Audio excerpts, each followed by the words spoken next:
This section is about a very generous man named Chris, who was a helicopter pilot in Niarobi and down in Shella, and he had participated in the search for the missing plane. And he contacted me several days after I had arrived and had this to say.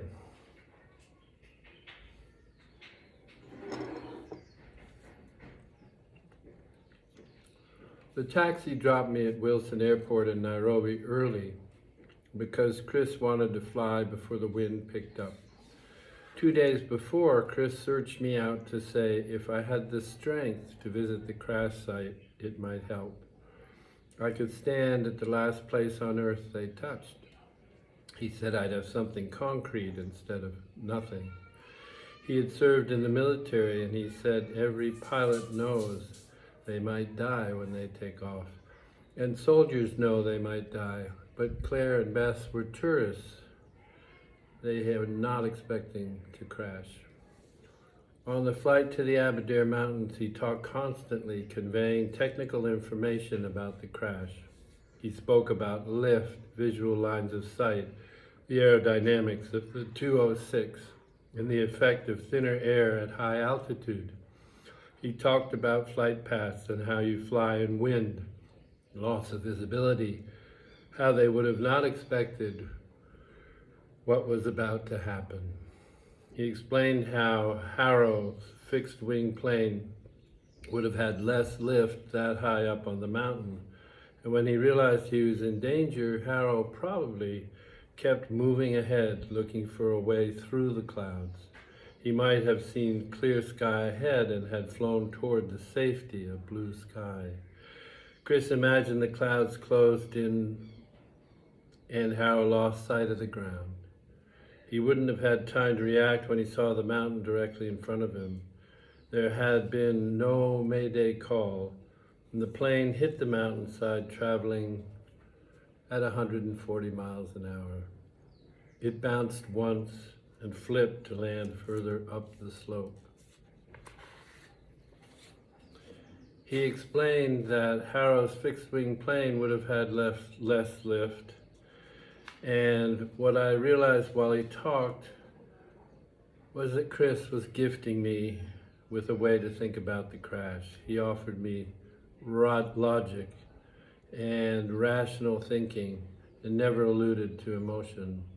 We flew up from the south, and at first I saw only an ocean of green, no sign of the plane. As we climbed to 10,000 feet, the green thinned out to flat, undulations resembling the tundra.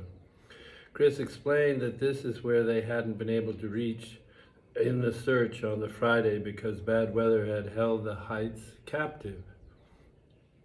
His mentioning the word heights and seeing the brooding mountain conjured up the word weird in my mind and reverted me to my 6th grade dyslexic self.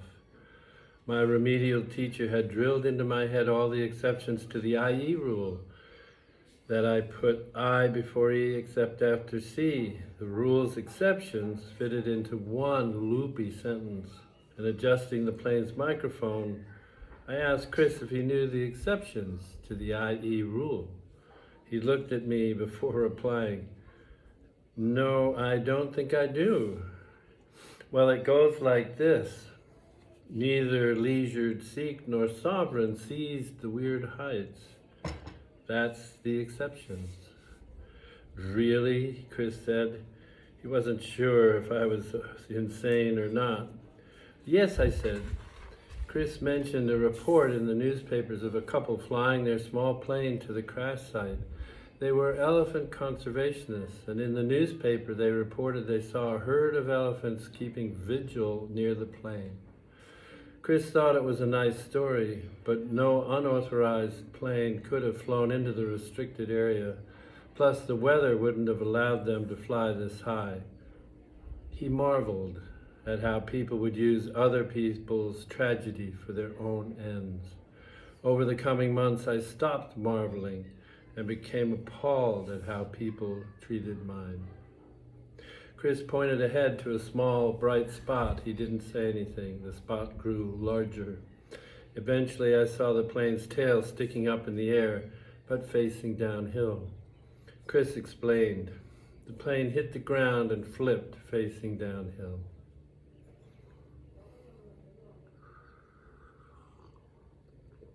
Kenya, Africa, contrast.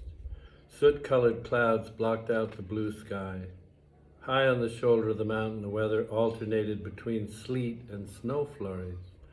Far below on the plain, the sun shone, and huge passing cumulus clouds cast dappled light across swaths of the brown and green patchwork land. The far distance remained in shadow up to the landscape's rumpled blue edge. It would be hot down there. High on the mountain it was silent except for the tick of intermittent raindrops landing on my bare head. I wore a too small plastic raincoat loaned to me by the pilot. My sneakers slipped into a puddle. This high up, the terrain resembled the tundra, complete with glass tussocks, marshy ground, low bushes. I stared at the tangle of metal and plastic that had been a small plane a few days before. On one thin shard of bent metal stuck straight up toward the mountain like an accusing finger pointing. My head collapsed, and I felt like a stupid person. My jaw closed and opened like a fish breathing air. I stumbled across uneven tussocks, and in the middle of a haphazard pile of jagged aluminum, I saw a piece of metal unlike the others. I pushed aside the tangle of wires and broken lumps of plastic to pick up a Coptic cross in the shape of a key, rusty after days in the rain. Nearby was a plastic soda bottle. I unscrewed the top and gently squeezed. Dark honey oozed out the top. I swallowed a mouthful of the bittersweet honey and found 2 more honey bottles. I noticed one red sneaker yards away and picked it up. It was wet and the white laces were still tied. I put it down gently. "Are you all right?" A voice spoke behind me. What? "You were jumping up and down," Chris said, "and talking to yourself." Like a camera lens on automatic focus, I shifted in and out of my mind, hardly knowing what was real and what was not. I had spent the week feeling lightheaded, and was I going insane again? Would they lock me up again? I watched myself move around the crash site to pick up the honey, a painting, and her sneaker. Thinking of myself as somebody else helped me believe that what was happening had happened to someone else. Along with a group of other pilots, Chris spent 2 long days in bad weather searching for the overdue plane. After several false leads, they focused on the Aberdare Mountains, an hour's flight from Niarobi. On Friday, bad weather and strong wind prevented the search from flying high enough up the mountain to find the crash. On Saturday, in slightly better weather, a helicopter from the Kenya Wildlife Service found the plane. The pilot landed and confirmed there were no survivors. He brought back a few of their things. "You okay?" asked Chris. "I don't know." "We can't stay much longer," Chris said. "The weather is deteriorating." And he continued, "I'm going down there to plant this cross. Would you like to join me?" Chris pointed to flatter ground near the plane's initial impact. The silence after the crash must have been complete, when the metal settled and nothing more moved. Claire had written about this silence. And something always strikes. She never believed them. There's no time for faithlessness. So she left before the full moon to the dark and such, when no one was looking. There's no end to things, especially silence. Yes, of course. Harrow was an experienced pilot. His plane was a Cessna 206 5Y-BUG.